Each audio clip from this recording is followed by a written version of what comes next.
Hi guys, welcome back to my channel Love, Life and Little One. So again we are back with some interesting topic. आज का हमारा topic है thyroid. आज हम जानेंगे thyroid के बारे में, उसका इम्पैक्ट क्या होता है प्रेगनेंसी पर।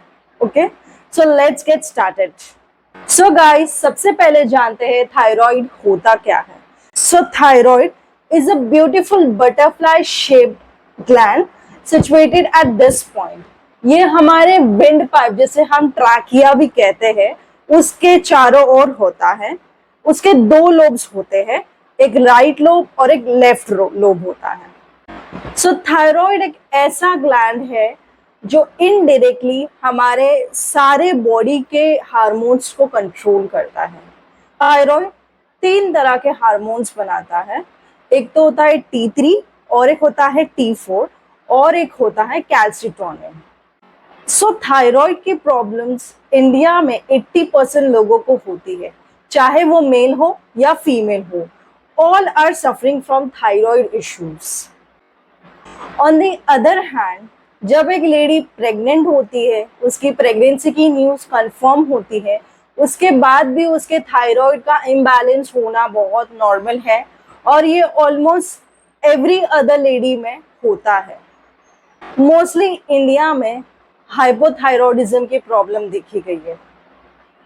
सो गाइस, आइए जानते हैं हाइपोथायरॉयडिज्म होता क्या है और प्रेगनेंसी पर इसका क्या इम्पैक्ट पड़ता है। सो जब आप कंसीव करते हो, सो डॉक्टर्स आपको कुछ बेसिक टेस्ट लिख कर देते हैं।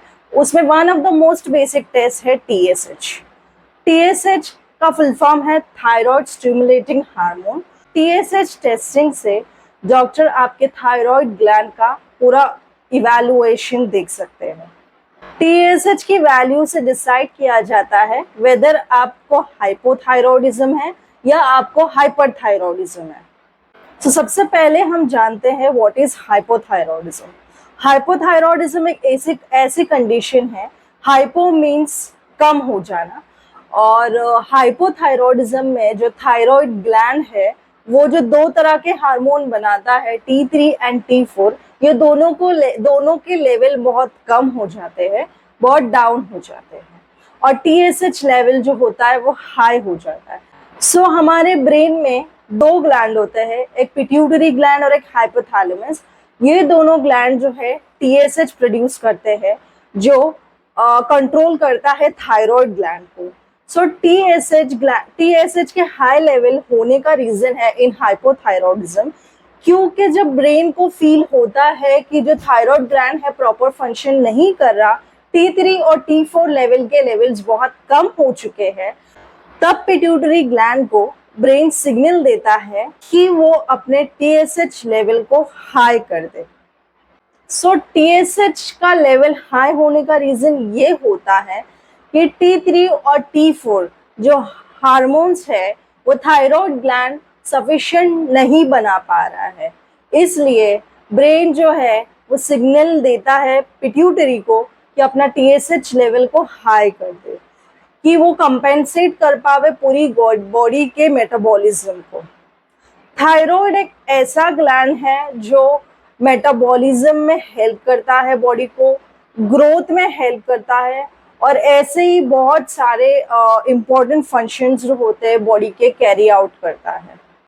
अगर TSH लेवल हाई है सो हाइपोथायरॉयडिज्म होने के चांसेस होते हैं।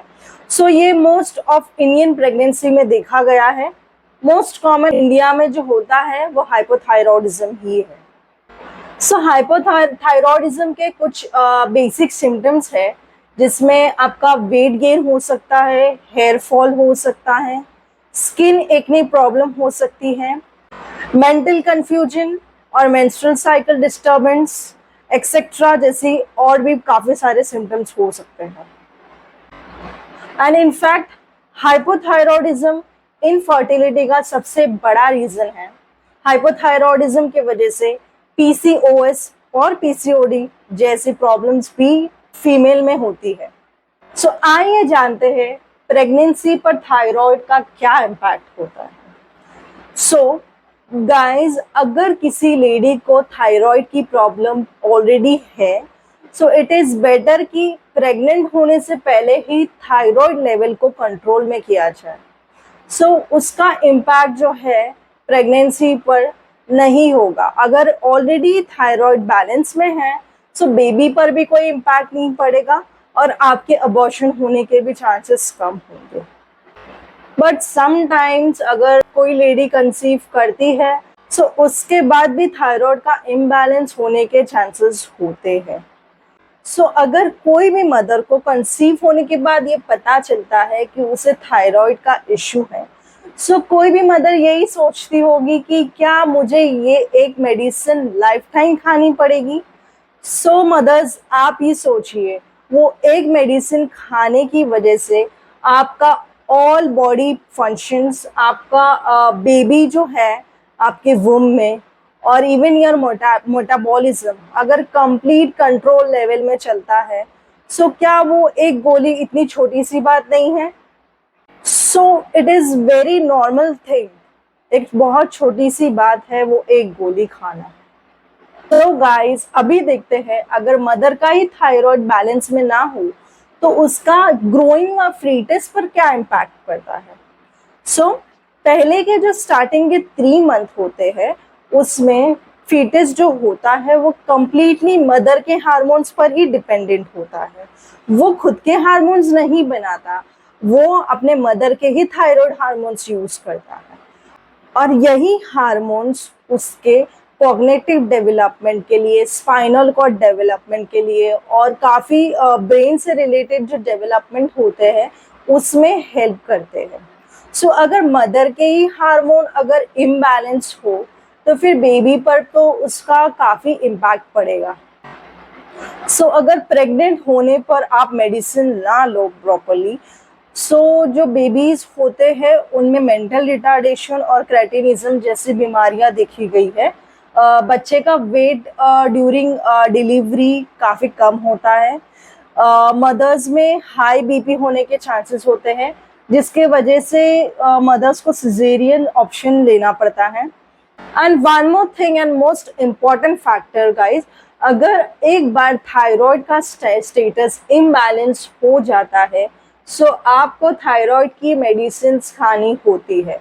सो थायराइड की मेडिसिन आपको जब तक खानी होती है जब तक आपका थायराइड स्टेटस बैलेंस में ना आवे, इररिस्पेक्टिव आपकी डिलीवरी हो चुकी हो, इररिस्पेक्टिव ऑफ प्रेग्नेंट हो या ना हो और इररिस्पेक्टिव आप पोस्टपार्टम स्टेज में जा चुके हो या नहीं।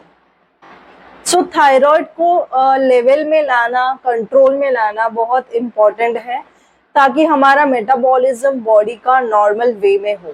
So guys let's see thyroid की मेडिसिन कैसी ली जाती है।